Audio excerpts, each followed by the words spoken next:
for people joining us, thank you very much. Thanks for taking the time to watch this brief interview. It's about an hour long. The format is very simple. We talk about a guest, of course.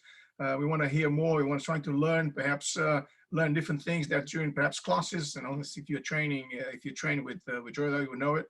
We get in there, the instructors in a certain mindset. We talk about certain things. We, bish, bosh, bosh, in and out. People have to catch a train to go home. And that's pretty much it. So you spend sometimes years training with people, but then at the end of the day, you don't actually know them, which is kind of a strange and tricky at the same time. With those interviews, we want us to, perhaps see a different side, perhaps, learn something new, something funny, something interesting. And so far, it's been very interesting. We've spoken to different people from Israel, from the US, from, so many other places there, Germany, and so on. And today we have the opportunity to talk to you, Mr. Joel Bennett, which is the man that is very hard to catch. I don't even remember when we met. I tried to figure out the other day, but I was like, nah, just leave it. I don't know. It was too long ago, wasn't it? I think it was most likely for a coffee than it was for training. Was it? Although I have been to a couple of your instructor sessions, including the infamous one with Chris Eubank. Oh yeah. No, that was recent stuff compared to we've known one another for years now. My God, fighter, not a boxer. Yeah. And a boxer will always win. Yeah, you can definitely you can definitely do that, but I wouldn't be able to. No, sorry. But tell us about your background. The format is very simple. I mean, I don't have a format. We just talk about stuff, and some, of course, people talking more. We could sit here and talk for days. Some others we need to push a little bit, but just a brief background. How did you start martial arts as a general, or perhaps Krav Maga more specific? It's always an interesting one to answer, because when you at some point, either now or in the past, have taught martial arts professionally, what you do professionally and your martial arts backgrounds are somehow all, linked to one another. So I've been doing martial arts for 25 years, I think, plus minus. I started in the mid-1990s with jiu-jitsu, not Brazilian, traditional stand-up, gi, jiu-jitsu, and I loved it for two reasons. First of all, I think when you're slightly smaller and stocky, that low center of gravity makes for a formidable judo or jiu-jitsu practitioner, as long as you've got the skill and training to back it up. But also my instructor was from a military background. We had something called the combat training wing. So from an early days, that world of military, security and martial arts was kind of how I entered into it. But I did that for about 5 or 6 years. I got to the level of Shodan Ho, which I think in translation is something to do with or equates to probationary black belt. So I'd done all the tests. I just lacked enough classes to get the full ticket. And just as that time was approaching, I got the opportunity to go and live in the US, which I did, and sort of temporarily put a pause on my martial arts training. So 5 years or 6 years of jiu-jitsu in the mid-90s, and then pretty much a 10-year break. Wow. So as with people that obsess over everything, I'm into it 1,000,000% 1 minute, and then something else comes along like gardening or fishing, and I buy all the kit and give that up a year later too. So that's a running joke in my family. Wow. Then I sort of started, if I skip from martial arts to professionally, sure. In around sort of 1997 or 98, I jumped into the finance world. My first delve into professional career was in finance. Wow. Very obvious early on that it wasn't something I massively enjoyed, but it paid well, and that's a massive, that's a massive attraction to a job. But I don't remember a lot of those years, so I don't talk a lot about them. My claim to fame is that I worked for Enron, which was the American company that spectacularly blew up in 2001 for all sorts of rogue trading, of which I had no part of, just to be clear. Yeah, of course. But Yeah. some would say that that was the first domino in the financial crisis, even though it didn't really hit home till 2008. People often refer back to Enron as the catalyst that set the scene for the world financial collapse in 2008. There's a claim to fame, right? Wow. Yeah. Someone already said it, that they owe him about 150,000 pounds. To be honest, how would you like to pay, Joel? Would you, just like I pay all my other debts, I don't. No, but to move be honest country. with you, It's time to go back to the US again, isn't it? Yeah, I'll see him and raise him on what they owe me. So I basically threw myself 100% into finance, financially motivated till about 2007, at which point I started to take on some security projects, not full-time, but aside to my financial career. And in that world was my first introduction to Krav Maga, because the organizations that I was affiliated to and working on behalf of, that was their martial art or self-defense system of choice. And then once it got to the point where I realized how much I loved the Krav Maga and how much I didn't love finance, 2009/10 was that, life-changing moment where I thought, right, time to do a pretty big decision. He'll make a pretty big decision here and jump from doing Krav Maga and security as a hobby to doing it full time and totally leaving the world of finance behind me. So 2010, not to do anything by halves, I took out my Israeli citizenship, moved to Israel, and basically lived, breathed, sweat Krav Maga for just under 2 years. So that will be my next question, because you spent some time in Israel, but you actually Israeli also. So You have both sides.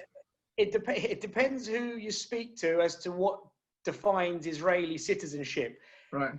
Yes, I have an Israeli passport, and by the law of return, any Jew can apply for an Israeli citizenship. To the more hardened Israelis, that's a birthright. So it depends who you ask, but I've never been told that I'm any less Israeli than the next. Once you're in, you're in. Right, but yes, right. I do hold a dual nationality. Oh, interesting. Very nice. And that you had the privilege to serve for 3 years there, or you managed to go, I'll be back in a second, and 5 years later you returned to Israel? So, but I was already 2010, 30, I was 32 okay. when I made Aliyah. I moved to Israel and took out my citizenship, Right, which made me a geriatric in the world of conscription and military service. Yeah. But I was very fortunate enough to build a network, either through Krav Maga or just being tenacious and making the right contacts, to delve quite deeply into that world without ever having to have actually served. I was a volunteer policeman for a little bit in my local village, but I don't think that qualifies as having served, especially with my lack of Arabic and Hebrew. I was good just to stand there and, the guy you call on once it's all kicked off.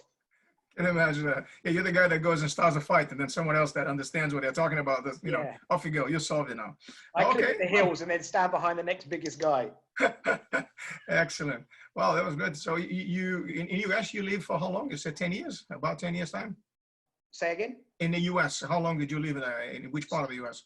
So so I lived in the US for about 1.5 years in the mid-90s, and that was just to at the time I was obsessed with the American dream.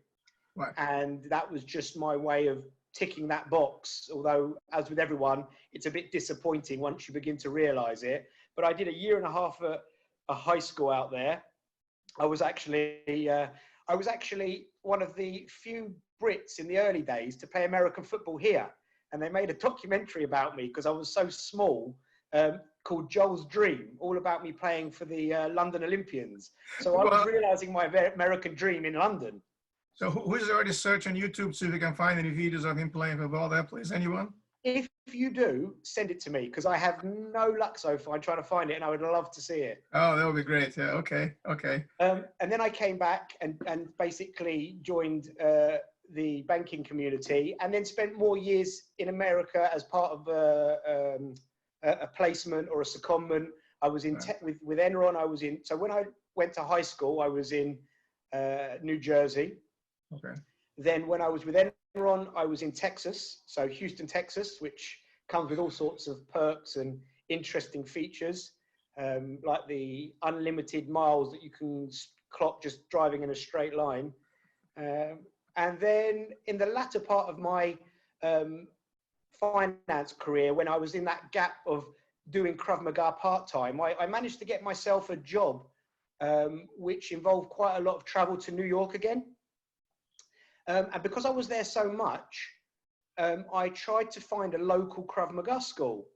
And that's when I met my first instructor, Ron Mizrahi, who a lot of people will know from the Krav Maga Federation. And it got to the point where, being the autonomous manager that I was, started booking meetings that didn't exist just to go and train with him in New York for Krav Maga.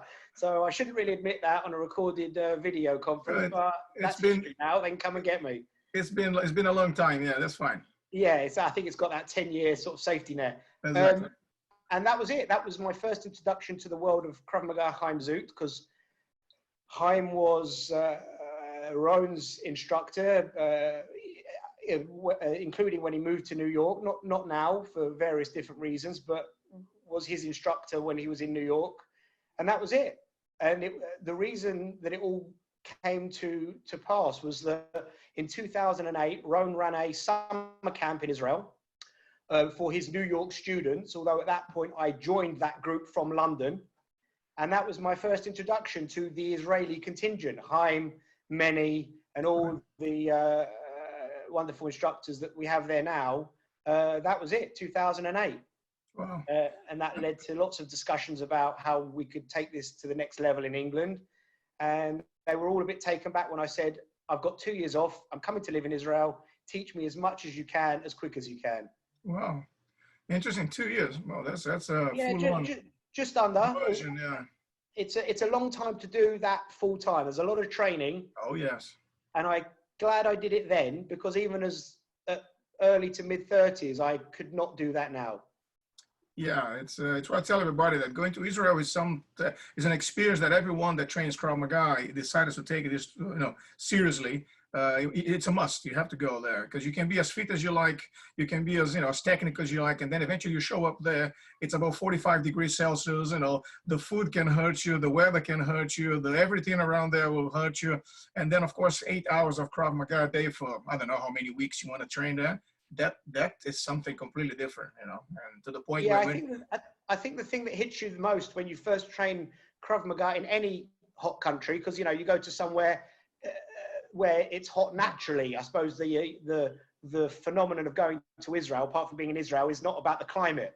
But to someone from London who's used to sort of freezing cold, snow and sleet and rain, training in those upper 30-degree temperatures and working out how you should have packed double the amount of t-shirts that you did, because they can't dry quick enough, and when they do, they're all white with salt and sweat. That's an experience that you've got to have at least once. Oh yes, and the waking up next day and going back to train again, that's the worst part of it, because you're so dehydrated and so stiff. But anyway, let's say waking up. I call it more falling out of bed and crawling to the gym. That's pretty much it. Yes. So, and you joined the Haim Zut Organization. Can you describe a little bit more? Because I spent some time and a considerable amount of money going to Israel to train the last few years, but I never had a chance to meet guys from that side, because as you know, every Krav Maga organization, or at least the ones I've been part of, they're very protective. It's my precious. Those are my students. Don't go there. Don't see what's behind the curtain, because it's dangerous. Okay, don't go there. No, those guys are not good. I'm the one. It reminds me of the Wizard of Oz, where the machine is one guy with all the cogs. Exactly, because I've got a picture with Imi. He was my man. So no one else is. They're no good. So tell us about it. Show us the other side.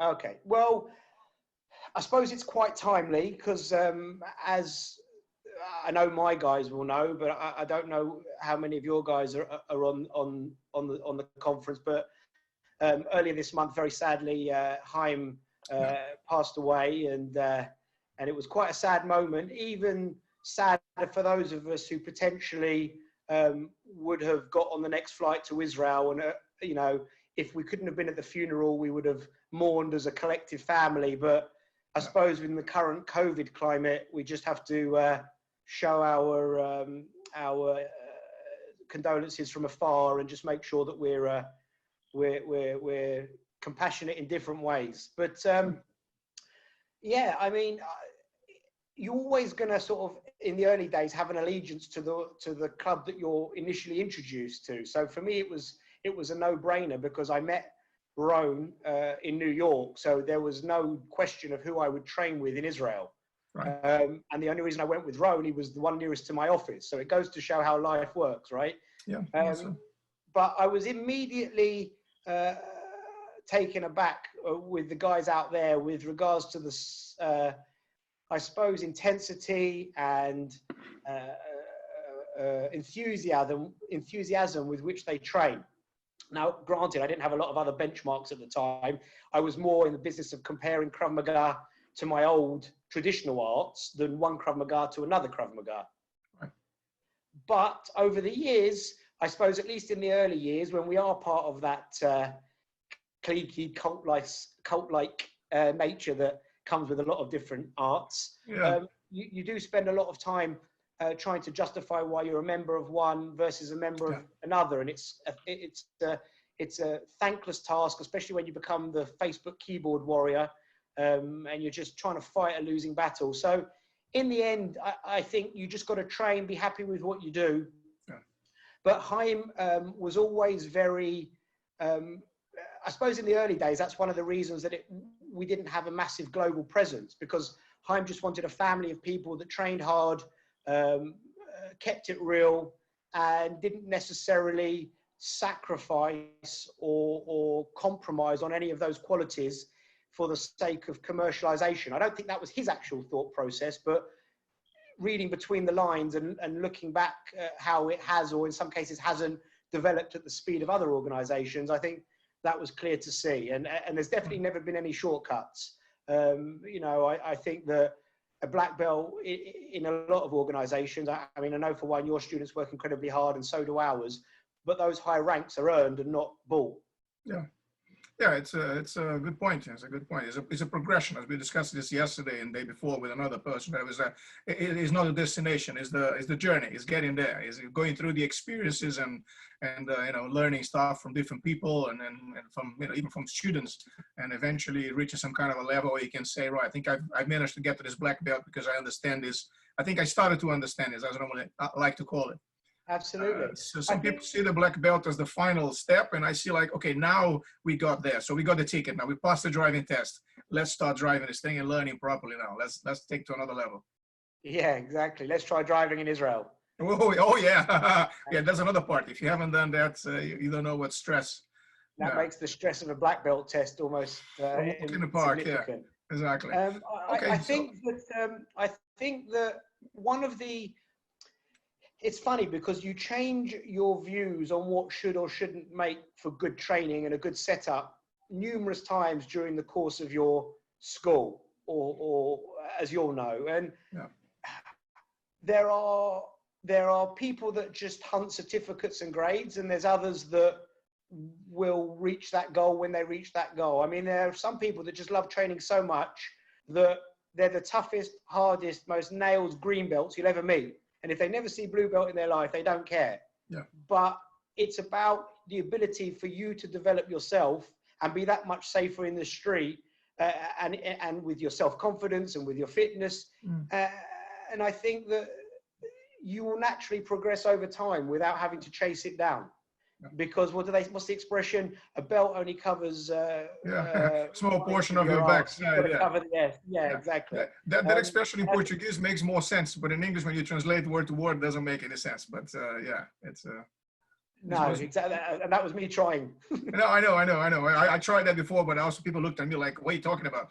You don't make much sense normally in a good day, but you know, when expressions like that, it makes it even worse." But anyway, carry on. No, so you know, it was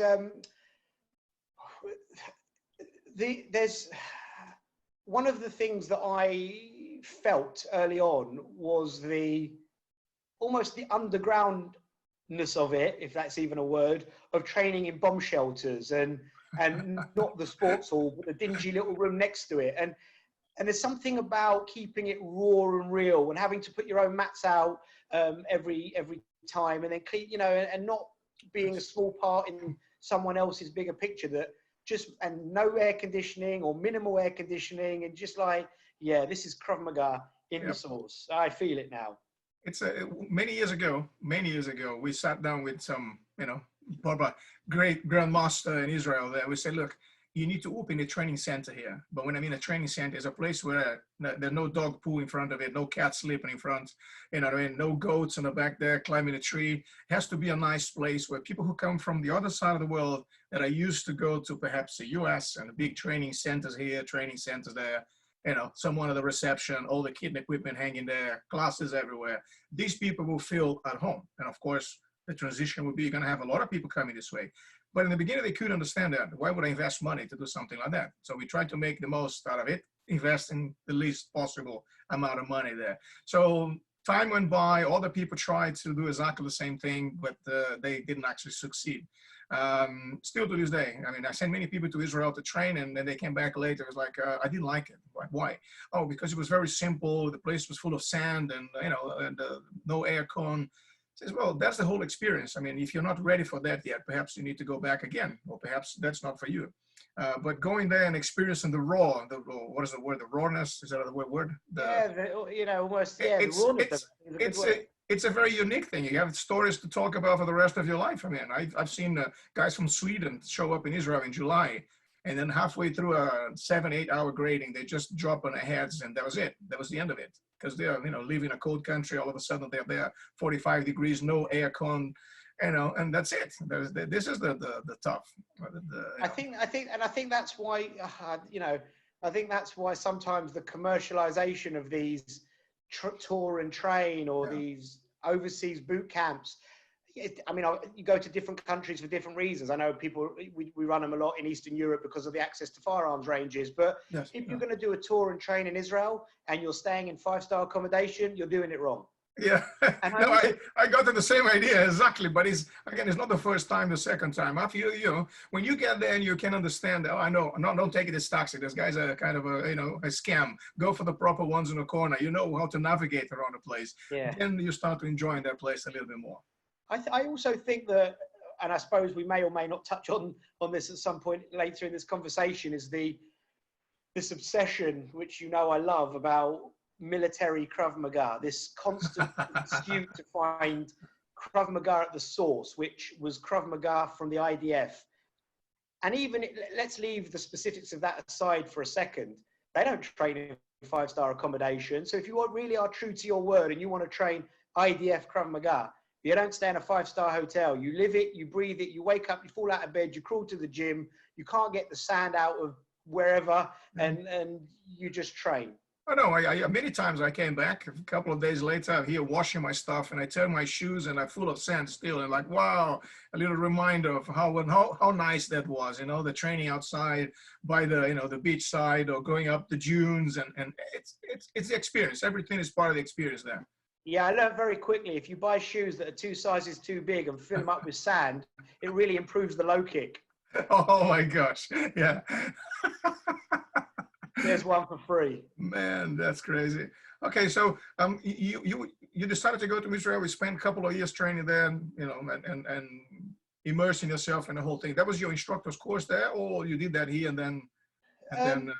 Weirdly enough, I kind of learned how to instruct there by default, because after I got my blue belt, I kind of took over the responsibility of taking some of the classes, but I didn't do it because I was never running a class on my own as part of Israeli law. So there was no official instructor's course per se. But me and a whole load of my students, sort of mid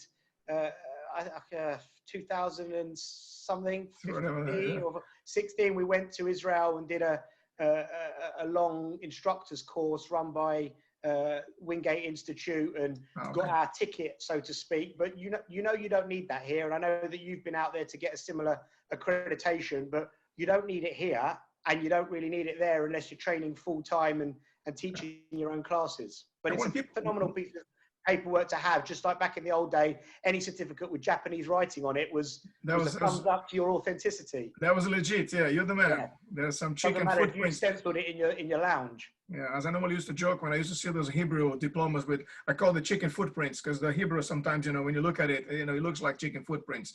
But yeah, that's the thing. In UK, they don't care if you have that, as long as you have an insurance, as long as you've done something online, you're qualified, and off you go. But of course, people want to know how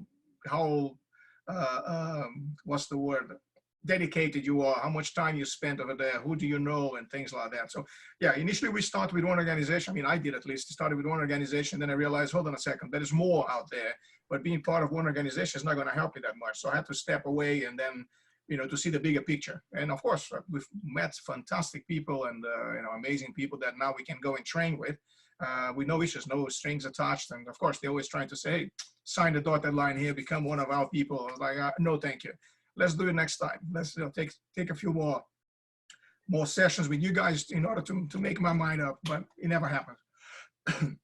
I've always been a little bit rogue on that front, and I've never let it be a secret, even within the Haim Zut family, that our loyalty to Haim Zut and the Federation is unquestionable, but we promote training in other arts. And having had a ownership in and now subletting from a gym that has a whole host of styles, not that we necessarily always maximize on that, but the guys are exposed to Muay Thai, free to train in BJJ. And I think this elitist attitude, I mean, it wasn't long into my Krav Maga training, I realized the ground game needed a lot of work. Yeah. I'm not saying I've necessarily plug that gap. Some of my other students have, and they bring ideas to the table.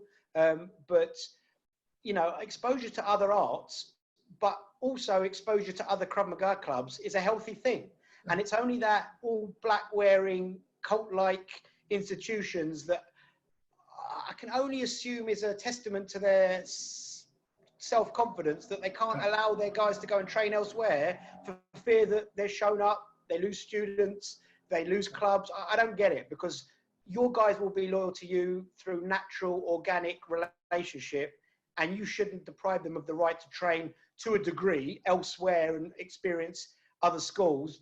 Not always every situation that's a green light and a tick, but for the most part, like our relationship with your school, totally healthy. And I hope once COVID-19 disappears a bit, will only grow and develop into something that benefits both sides. Sure. Yeah. It's very important. When people join us, for instance, they're looking for something, they don't even know what that is. So, okay, this is Krav Maga, self-defense system. So you start practicing this, a couple of years, and then, okay, now you have some understanding of what you're doing. Perhaps now starting something else, another martial art that will complement what you're doing will be very important. But what I see sometimes is that people want to do everything. Monday I do BJJ, Tuesday Muay Thai, Wednesday Krav Maga. It is a bit too much, and then eventually they don't know exactly what's going on there. They don't see the connection between them there. So this is why I normally say to start with Krav Maga, train for a while, reach some, a certain level, and then once you have that understanding, okay, now you have questions, you can start asking, different people how to solve different problems and take it from there. So that's my approach, at least, to all this. But let's stop there for a second. Let's move on. Let's talk about your paramedic side. You have a little Madre Teresa side there that likes to put plasters on people. So in a better way of describing, of course. Usually over their mouth. Yes. So how did you end up working for the, what is it called? Magen David, what is it? Magen David Adom. So I always get it wrong. I can never pronounce this thing right, yes. So just to clarify, I'll talk about I'm actually a student paramedic, and I'll explain that in a second.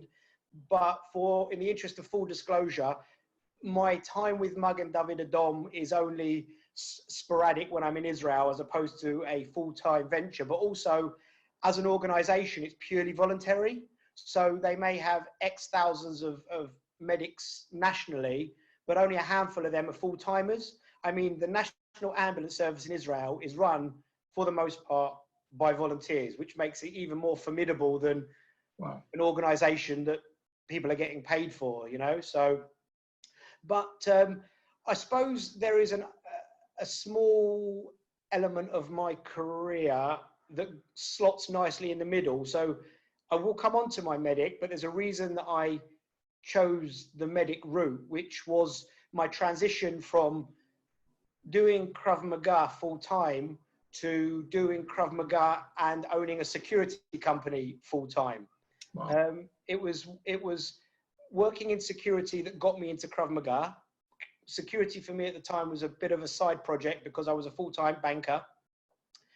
And then I chose Krav Maga, which I became sort of obsessed with as the full-time profession.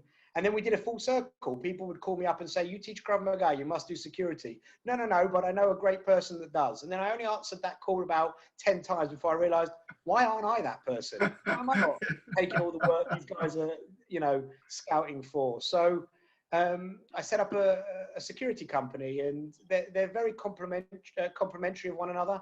Krav Maga has always been the HQ and the nucleus that the rest of the world revolves around, but made me some very good contacts to then be also successful in the security world. And it was in that period where I thought, what extra strings can I add to my bow that would make me someone who can fight, but someone who's security savvy? What's next? And I think around 2015, on the back of, if you think right from September 11th, 2001, and the various, even 2005 in London before that, the need for a better medical understanding. And, Krav Maga was a given, it was a done thing. And I thought, actually, what else comes into that equation that complements it? And to be a good and competent medic was a bit of a no-brainer. Okay. So I only ever did it, course here, course there, just to sort of be the security guy who's done this medical course and that medical course. And then to get any credibility, just like you go to Israel to do Krav Maga, you have to be a little period of time, full-time medic, frontline, treating patients, not just having the certificate, getting your hands dirty, saving lives and sadly losing others. And then you can call yourself a medic. And it took a while for that to click. I can imagine. And that's when I decided to take a time out, another one, and pursue the medical side of things with a view to always come back to security, but just as a more competent medic. Sure. So you're going to be the one-man team that can do everything. You can shoot people, you can fight with people, and you can fix them, patch them up back and again, huh? I used to have an expression for the type of course we wanted to run, but I'm very conscious of the fact that there may be kids on here. So it was called the up and then fix them course. So we'll leave that one to your imagination. Oh boy. But it's not about being there are times when you are a one-man band, not because you're trying to be James Bond, but it's all the client will pay for, or it's all that makes sense for the size of the entourage that you're looking after. So it's not about being the jack of all trades, but you are that zero responder. So better to have it than not, because the help might not turn up for hours, days, depending on is that the fact that you want to immerse yourself in this kind of a culture, this kind of a job, and of course different, having different skills will fit into the package as if you like it, which is good. But just as an addition to that, in the same way, especially as a small guy who got bullied at school, usual story, that Krav Maga sort of exponentially increased my self-confidence for different reasons, but the same rate of self-confidence by knowing good medical skills. Yeah. There is nothing more horrible or frustrating than being at a medical emergency and being a spare part. It's horrible, and it makes you feel terrible. And I can't imagine how bad it feels now that I know all that knowledge, or I'm learning to improve it. Wow, phenomenal. Well, fantastic. I mean, the students will benefit from that, having you, coming up with different approaches from the paramedic field, from the close protection field, from the Krav Maga field. So they're getting way more than just Krav Maga lessons, just self-defense, isn't it? It's a good. I'd like to think that. I'm not sure if having a good medical knowledge makes me more scared to take training to the next level, or makes me push the boundaries even more, because I know that I can stand there with the defib and be ready for when it all goes wrong. Now, what I normally joke every time we have an event is I come with a very small first aid kit, and I say, "Do you see the size of this? that means we can only have small injuries because I'm not equipped to do anything bigger than that. No, it's definitely, and that's the thing is that, you know, it's, oh, sorry, I know you're getting paranoid about my shaking table here. I No, think that's it's fine. it's some local earthquakes that we're having. Yeah, most likely. In Northwest London. Yeah. Yeah. I think that, you know, It's an interesting point. you know, as an instructor, when you have an injured student and either you have to tell everyone to stop, turn your backs, look away, or you try to play it cool and I'll deal with this, you guys carry on. Yeah. But there's that moment where you think, okay, bluff this because they're all relying on you now. You know, there are certain things you can do in class. I mean, we have this kind of instructor's report or guidelines. Certain injuries you can treat, certain injuries you can perhaps call some help, and then some other injuries you're going to cancel the class, send everybody home, and then focus on the student and take him to whatever. You know, paramedics will take him to hospital. You go with the guy, do also, you know, offer all sorts of support there, and then eventually we discuss this later when we have fill in the accident book, because you know the story. We live in the UK. We need to have records of everything. Yeah, you know that injury I had in your class 15 years ago. Yeah, yeah, exactly. A niggle. Oh yeah, exactly. Right. Now I want you to pay the bills. Yeah, but anyway, let's go back and talk about the Haim Zut there, because I mean, I never had the chance, and I feel like that I missed out something because, you know, everybody talked about the way the lifestyle. So he was a guy that used to have a lifestyle that he adapted to the Krav Maga, all this, the family likes things, and perhaps not so much, let's say, turn this organization to a worldwide you know, organization, have business everywhere. Every Krav Maga organization have a little map with little flags everywhere. Our footprint is all over the world, but some of them, when you're trying to email that country, it goes back to the head office where, in other words, they don't have anything in those countries, but, you know, it looks good on a map there. It looks, it makes the website worth the money you spend. Yeah. When you've got all those phantom headquarters. No, so in order to make sure that I was factually correct and not to sort of do a disservice to Haim Zut, I did get on the phone to Many this afternoon to say, listen, here's the drill. You know, I'm doing an interview for a good friend of mine, and I just want to know if there's anything pertinent you'd like me to say vis-a-vis Haim's life, his attitude to Krav Maga, his attitude to people and life in general. And he was just like, be honest, say what you know of him, because you can't meet Haim and not have had a life-changing experience. I mean, not just in the Krav Maga. I mean, he was a really, really almost selfless guy. You know, a lot of his very senior students are people whose early years, they were on the wrong side of the law, or quite routinely Ethiopian immigrants who came over to escape persecution in their countries of origin and had nothing. And, you know, through looking after them and giving time to the community, those people just naturally felt this overwhelming desire to train with, be with, engage with Haim, and became, you know, I mean, believe me, Haim had 2 daughters, I believe, but he had a lot of sons and daughters at the funeral, I can tell you. So a lot of people saw him as a bit of a father figure, and I think that makes sense, having known him for the years that I have. Phenomenal. He was 87, 88 or something as well? It just turned 85, yeah. Wow, 85. He was, in April of this year, he was 85, and as ill luck would have it, I guess, from the 2nd to the 10th, we were supposed to be there for a seminar. So, you know, it was, Haim was already unwell for a couple of months, had been in a very seriously unwell condition, although I think they didn't really advertise the fact, and I didn't actually know really till a bit later on in a conversation with Many. But yeah, I mean, COVID-19 kiboshed the seminar, but I suppose when you look at all the events retrospectively, it's it's a sad series of events for numerous reasons. For sure. But it's interesting that he was involved in teaching and you know, training people until pretty much the last few months, which is fantastic. Because for anyone to go over 70, 75 and still be healthy to the point where you can still, you know, travel and deal with people, it's phenomenal. Yeah, I mean, that's that was the beautiful thing about Haim, and I think anyone who's either been to Israel or had the experiences of training with Haim when he came to London in the early days, which was such a coup d'etat now when you believe, not just obviously because he's sadly no longer with us, but for his later years, he was in no fit state to travel. It was luck over judgment, but we were very fortunate to have him visit us in London with some of his other very senior grades.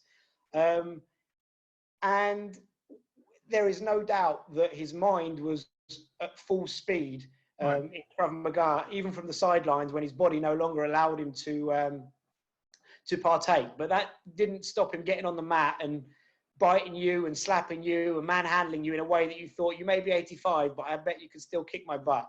Wow, pointing some fingers at people and shouting. Yeah, that's just a good way of doing it.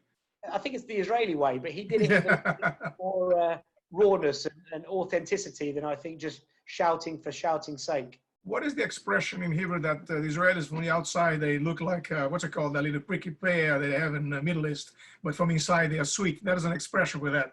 So every time I hear this, they like, from the outside they look very rough and, you know, unpolite, but from the inside they're very love and sweet and family oriented and all that. I'm not sure about the word, but it does sum up the general population quite well. They're standoffish until they're on side, and when they're on side, you can't get enough of them, or they can't get enough of you. And one of the things I've learned with that is that when they say no, things cannot be done, that means maybe. Yeah. No is definitely a maybe.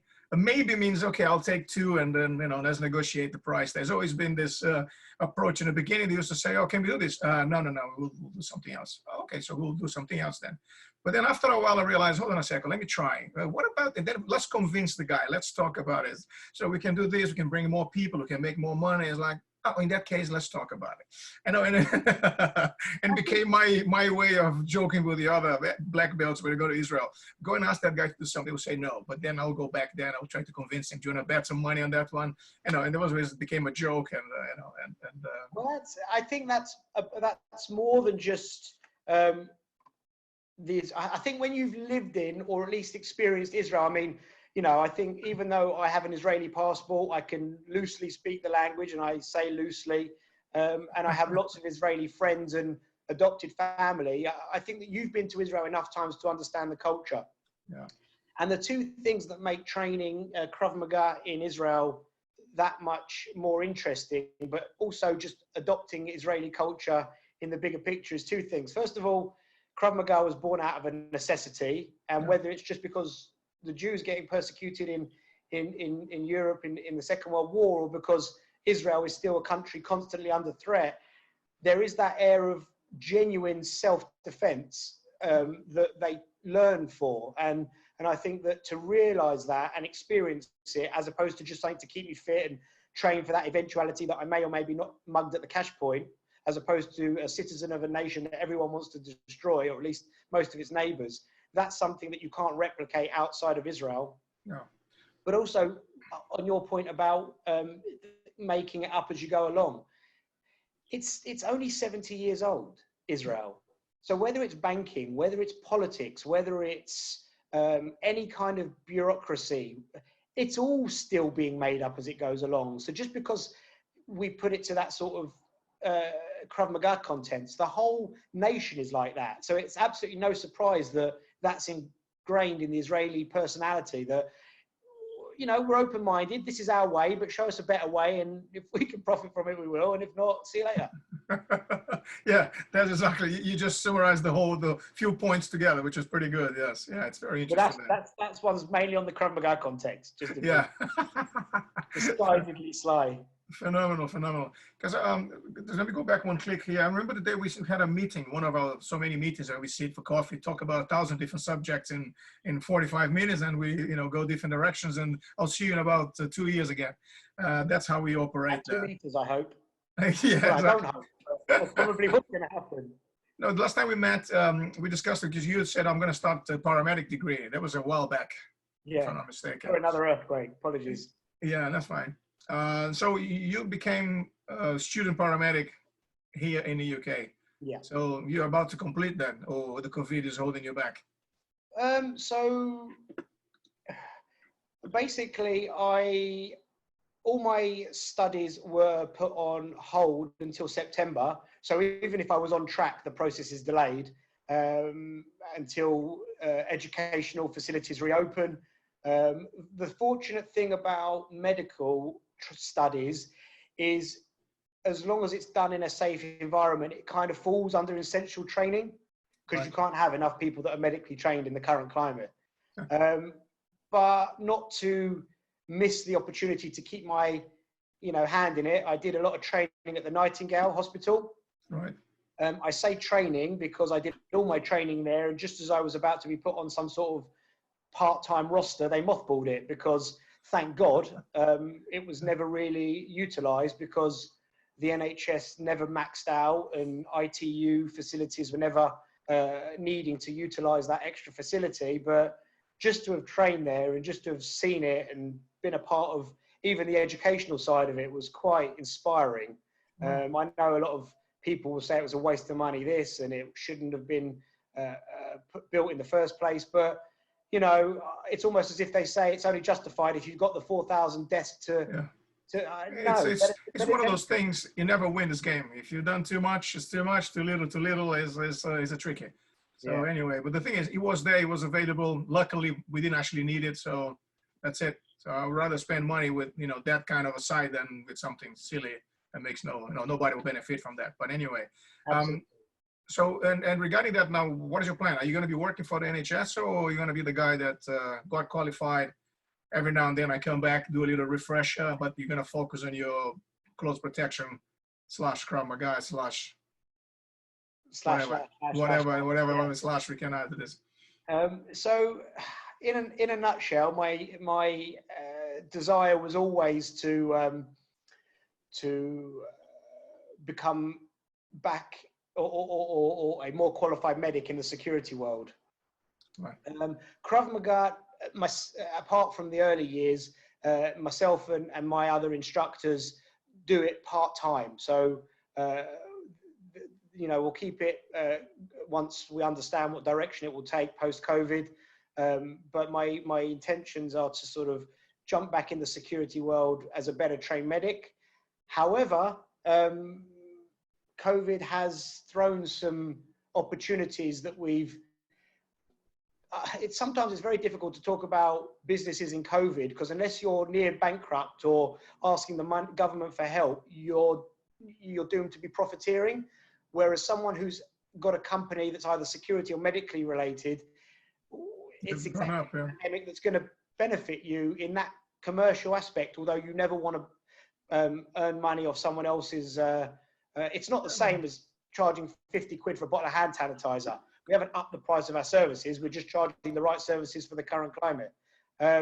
So we have a couple of ultra high net worth individuals who we're providing a private medical service to, which is basically a service where we, at the first stage, try to avoid the need to call 999, which can work for numerous reasons. It doesn't burst the security bubble because all the medics assigned to a particular client have been vetted.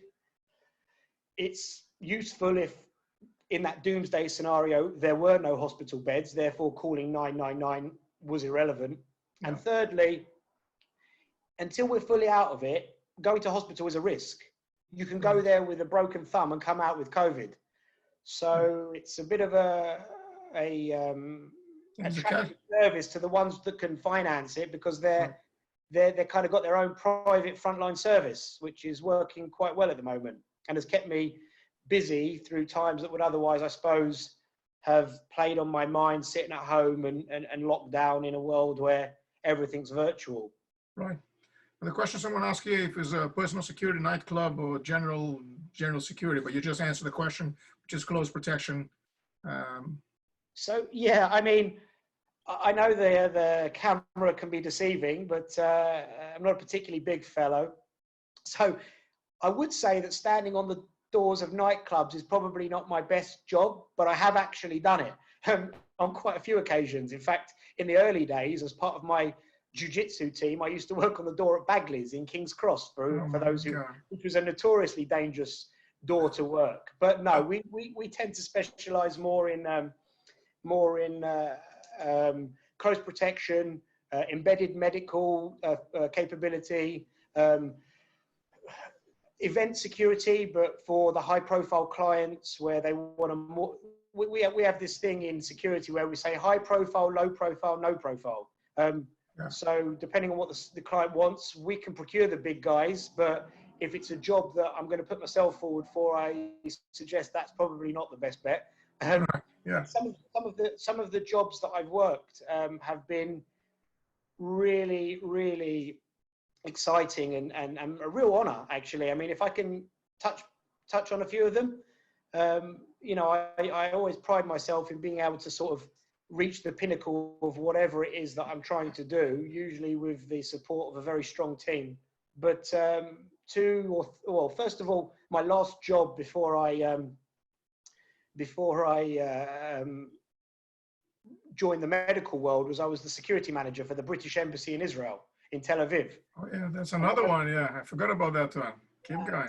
And one of the main reasons, and I meant to bring it up earlier, because one of the main reasons that I was hired for that, other than being in the right time at the right place with the right contacts, is they were specifically looking for someone of dual nationality with a good understanding of both cultures, because the Israeli guards were not getting on with the British diplomats and internal security, and it was always clashing ideas and butting heads. So I came in as a bit of a smoothener, and I kind of did myself out of a job, because we had such a successful implementation of a new team with new protocols that once the project side of it was over and I just kind of put myself on the guard roster, I lost interest rapidly.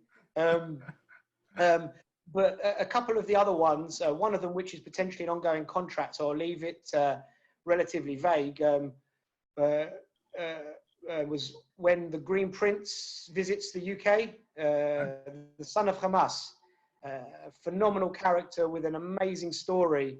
Very fortunate enough to be one of the team that, when you bear in mind that the people with an interest to do him some ill health, is a phenomenal project to be a part of, and almost kind of indirectly makes me feel like I'm giving back to him for the years that he gave to Israel. I don't know if you're familiar with the story. I watched a documentary about it, yes. So a formidable guy who really put himself on the front line, and they're exactly the kind of clients that I like to work for, because first of all, forget my physical presence. I don't want to do security and exhaust my security capability to boost someone's ego or make them look good on the red carpet or boost their entourage. I suppose it's like, as Krav Maga instructors, we're natural protectors, if I can say that without sounding a bit facetious. But, you know, I want to be there for someone in their moment of need, not just because it boosts their profile in the celebrity magazine. Yeah.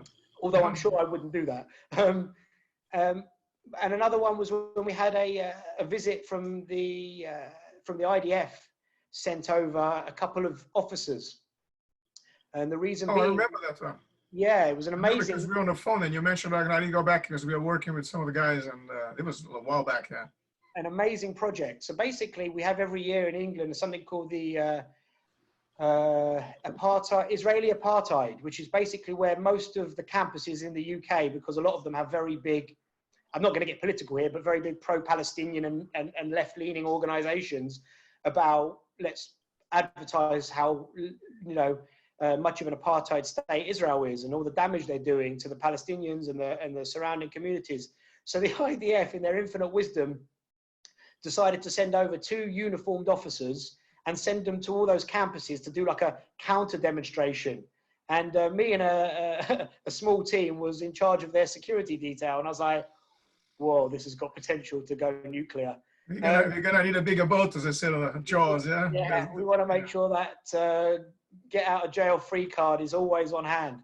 But the reason behind that was because the 2 guys that came over, Ala Wahib and Daniel Elbow, had 2 stories that individually represented just how unapartheid Israel really is. Right. So Daniel's story was that he ran a medical brigade on the Gazan border during several of the wars that Israel had in Gaza, and was a testament to how actually a large percentage of their casualties were from the other side, and in some cases had chosen to skip the border to get Israeli treatment. And they did it without any kind of prejudice or any kind of preference, you know, pure medical hat, you know, let's give everything for all. But the other one, which is a little bit more fascinating, was Allah, who was a major, although he was an Israeli Arab. He's actually now a lieutenant or lieutenant colonel. But if Israel was such an apartheid state, what's a major doing that's an Israeli Arab in the IDF? So it was just a way of having justification for launching that counter protest with enough sort of credit to have a genuine stand-up argument. But it was an exciting week, I can assure you. It's And we've hard. been friends ever since. Yeah, it's hard for people from here watching the news from here judge what's happening over there. But once you're there a few times and you go, move away from the big city, go into the small village and talk to people and try to understand what's going on there, you see different things for sure. Your ideas will change. Not completely, but it would change in a way that things will make more sense. Yeah, absolutely. I think that with a lot of things that, keeping it domestically, whether it's Brexit or COVID-related government response, we are all to a degree, albeit they're not always wrong, subject to what the media want to portray. Yeah. So depending on what your allegiances are, the media will portray the Israeli-Palestinian conflict in a certain way. And what infuriates me, not that they're always necessarily wrong, but the strength of opinion of people that have never stepped foot outside the UK, or even if they have, nowhere near the Middle East. And we're like, at least go there. You may come back being less pro-Israel than before you went because it's changed your mind, but the opposite might happen too. I lost a friend and a student once because he came to me and he says, I just finished my master's. I'm Middle East expert, blah, blah, blah. And I was like, wow, really fantastic. So which part of the Middle East you like the most? And it says, I don't know, I never set foot there. And then my reaction being me was like, what? How can you be an expert in that if you never set a foot there? You don't like the food? You don't like the people? Have you discussed with? No, I've done everything online or whatever, via books. So of course I had to laugh and I thought like, man, come on, give us a break. And then I don't think he liked it very much. It was the last time we talked, but my point of view is very simple. If you're going to become anything that, if you're going to tell anybody that you know something, you have to be immersed in this kind of stuff up to, past your head to make sure you can understand a little about it. Because just come from a point of view that's open-minded, but if you're going to throw some big claims about, at least have done the research to back it up. And dare I say it, even visited the area of conflict that you're talking about. It's very interesting. It's quite funny because after 9/11, I lost 10% of my Facebook friends. After COVID, I probably lost 20% of my Facebook friends. After every Gazan war or Lebanese war, I probably lose another 10% of my Facebook friends. But I suppose it's natural selection in the social media world. Well, don't even go with social media. Leave social media alone. It doesn't help. No, okay. So, and what is the future? I mean, when are we going back to Israel or some of this thing? Because apparently, as far as I heard, people are talking about June, July. You might be able to get back on a plane and fly somewhere. So the Israelis, every time I text them, it's like UK failed in the sense of, you guys didn't do the job properly, and people are still dying, blah, blah, blah. Over there, they are on the streets already, doing what they're supposed to do, and they isolate the people they are supposed to isolate. So life goes on as normal. I suppose when you're in contact with people that live there on a daily basis, again, it's all about perception of media. I'm not sure any of them would agree they're back to normal. Listen, we can all point fingers at how well we've done or other people have done or not done, but only time will tell. I mean, we all point the finger at South Korea and Germany as the model, and then in 6 months' time, they can be having the second peak, and we haven't because we took different measures at the beginning. So it's one of those ones that it will suit everyone's cause at a specific period of time, but you've got to look back in 5 years and say, now how did everybody do? Israel's still maintaining the 2-week quarantine for non-Israelis, in fact, for anyone, but non-Israelis have to stay in a government-sanctioned accommodation. I think that's my understanding of it. It's going to be a long time. And if you look at the phased response that the government keeps advertising, subject to the R rate staying down, one of the last things that's going to be back on the agenda is contact sport at close range, with that much physical contact. So we can say that 2020 was the year that we took off the rest of injuries, eh? You can say that. Yeah, exactly. And I think that it's going to be a long haul. It's going to be a long haul. We started with the virtual. I mean, we ran a class today, and I guess I've got to put my hands up and say for numerous reasons, we've been one of the slower clubs to adapt an online presence, whether that's the work commitment of the instructors or just, is it online Krav Maga or is it just a fitness with familiar faces? Because how much? No. I don't run fitness classes. If people want to do push-ups, sit-ups, and squats, they can go on YouTube and find a million videos and variations and so on. So we kept very simple. We're gonna go through the techniques, the key points, the teaching points from this for the students, for the instructors. Something for you to keep going. Because if people are having time, to spend training, they can do the fitness. They can go cycling, running, kettlebells, whatever they want to do it. But the technical side is that perhaps they don't have it. So in you, perhaps, sending the message face to face, having the return, because I think the live classes are the best ones. I don't operate with recorded stuff. We recorded some of the classes which I never even uploaded anywhere because there's no point. Yeah. You have a question, but I cannot answer the question, and then I will forget about it. I'm going to make a note of anything, and then that will be, the end. It makes you more confused than actually, helps you in a sense there. Yeah. But anyway, let's see what happens and see how long we can. I think also it keeps that incredible sense of community that is so important to Krav Maga, and maybe we need to, as the government measures stay more mid to long term, maybe we need to reassess just how much effort and resources we throw at the online situation, even if that means temporarily, but not temporarily. I consider everyone lifelong friends, but our affiliates with MCMA, who run a fantastic online platform, Dave Hall, Jody Myers takes some of our classes. But even if it meant sort of, you and me having chats about how our students can mutually benefit, because it's not just an interim measure.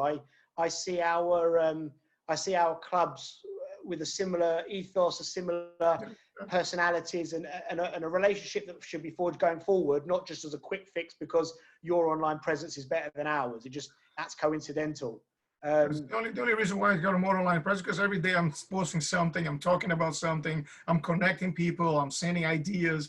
You're the little ant that's always there bothering people, and therefore, okay, let's try to see what this guy's doing. And all of a sudden, perhaps they find something that resonates, and all of a sudden you've done your job, which is pretty much ask questions, give ideas, and let people change when they decided to change, and that's it. That's our job. I thoroughly enjoyed your interview platform and the way that you deliver as a host. But, I think that's a really nice thing to have done, and maybe it's something that you'll continue to do post-COVID, because it's not always just a fix. It's forced us to do things we had either rebuted or rebutted or put on the back burner, and now our hand's been forced. Yes. But actually, now that we're doing it, it sounds like a good idea, even in the post-COVID era. Yeah. And if for you sure. take this back, don't criticize me for the words that I make up. It's the pressure.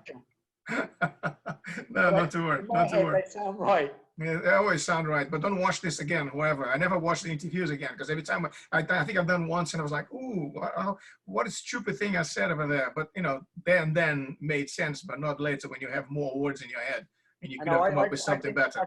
I've been to many job interviews where I've come back and cross-checked a few words that I use, and they're like, no, Joel, you made those ones up. I think that's one job that I'm not getting. That's fine. It's part of the learning curve.